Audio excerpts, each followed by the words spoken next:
Bent over a desk in a dimly lit corner of a messy office sat the headmistress of research responsible for the libraries of Trussum, an elder marked titled as the Lady Naraama de Laslin. Her office was located within her own private tower at the front of the library's compound, allowing her the space required to conduct her experiments, her studies, and her duties. The numerous wrinkles pinching her features were scrunched with focus as she scratched the tip of her quill hastily across the parchment before her. Her long grey hair was messy and uncombed. Her eyes were dulled in colour and clouded with age. She barely glances up from her work as the creaking wood of the door behind her alerted her to Triph's presence. The grey-stripped Varm meanders into the room, padding across the stone floor on 4 pawed limbs. You are walking? It was rare for Triph to choose to walk rather than to fly. The lady's weathered and knotted fingers continued to scribble her notes, although her arthritis was making it difficult for her to retain a firm grasp around her quill. You've received a response from Caliphus. Triph's tail wagged teasingly in the air, revealing a sealed letter for the elderly human scholar. Shall I do the honors, or would you care to... Triph's words were promptly cut short as her bonder leapt up to her feet, at least as quickly as an old woman of 82 rotations in age could leap.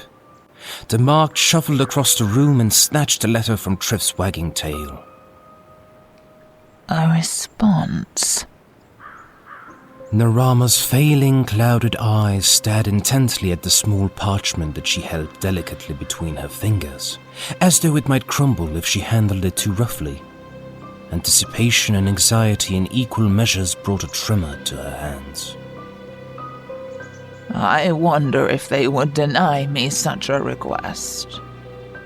Why do you not open it and find out for yourself if you're so curious?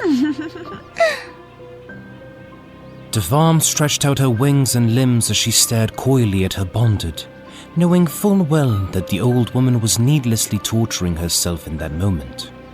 She knew that Naraama was apprehensive about reading the letter's words. Bipeds often seem to enjoy causing their own misery after all. Naraama carefully ran her thick fingernail along the waxen seal. It peeled away from the parchment and gently unfurled to reveal its contents. Her milky irises eagerly skimmed across the words etched upon the parchment before her, and after moments of silence, the marked began to chuckle. Oh, my request has been approved. At long last, I've done it. All the pieces are finally in place. Naraama squeezed the letter tightly to her chest, hugging it with every ounce of strength and hope that she possessed. The grin pulling at her lips felt wide enough to split her face in two. She failed to recall a single moment in her life where she had felt closer to achieving her goal, to achieving her destiny. I must send an explanatory letter to that Moran girl and her companion before we attempt the ritual this evening. You have ensured that all of our preparations have been properly made? Oh, my mind is just as sharp as it ever was, Bath Somwii. Everything shall be ready for you and your silly little ritual this evening. Triph rolled her eyes at Naraama and began to give herself an impromptu bath. Naraama ignored Triph's obvious disinterested attitude and quickly put to parchment a short letter. When the marked finished, she sealed the letter with wax and stamped it with the official seal for Trussum's research department. Above her desk along the back wall of her office sat a small wooden perch, atop which sat an awaiting carrier raven. Naraama looped the letter's ribbon around the raven's foot and whispered her directions. She watched as the raven flew out of the window and merged with the darkness of the evening sky, heading south towards Caliphus.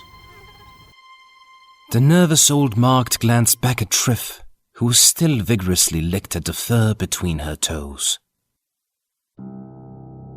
Do you believe that I'm making a mistake, Triph? The Mark no longer felt confident in her own logic. Her fate had seemed so clear not long ago, yet now her thoughts swam through oceans of guilt and doubt. Her mind raced with visions which detailed the multiple ways in which she could fail in her mission, and yet more visions of how she could wind up causing more harm than good in the end. Am I allowed this one selfishness in my life?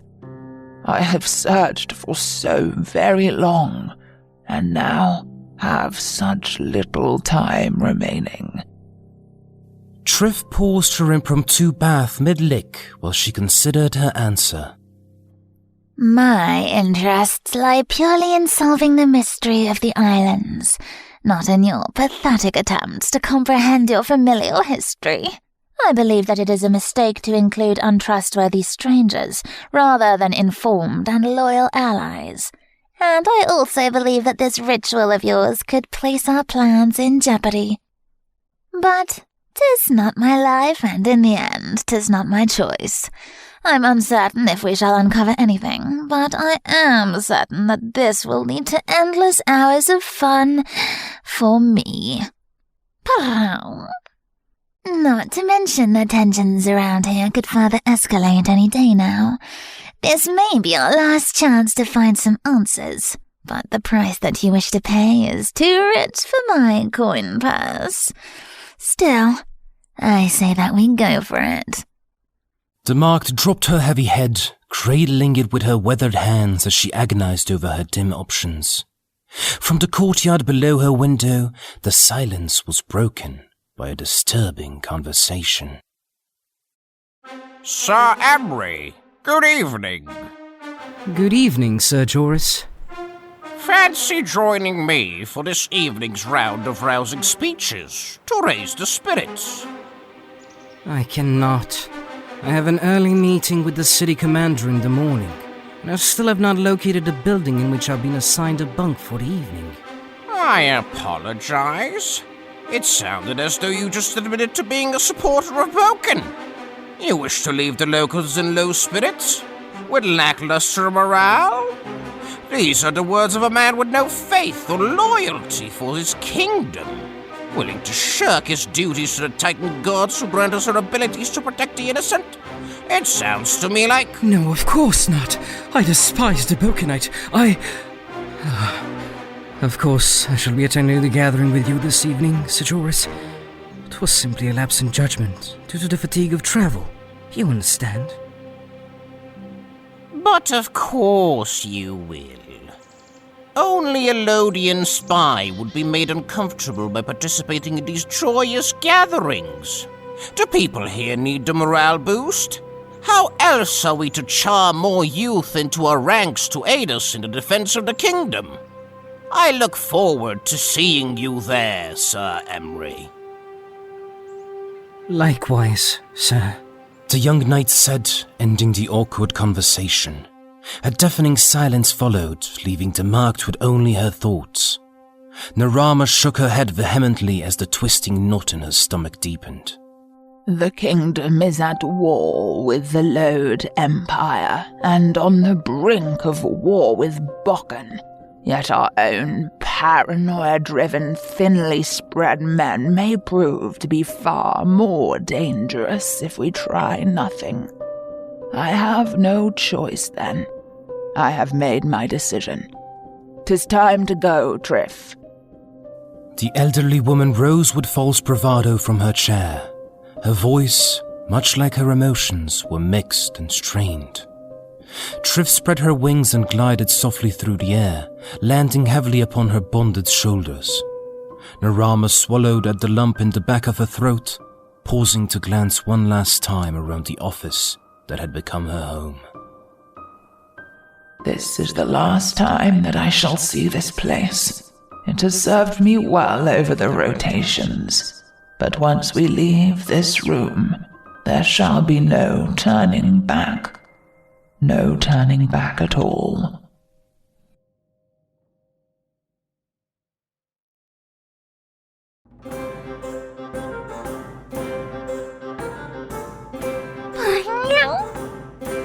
see there is a new human observing our journey through the looking glass.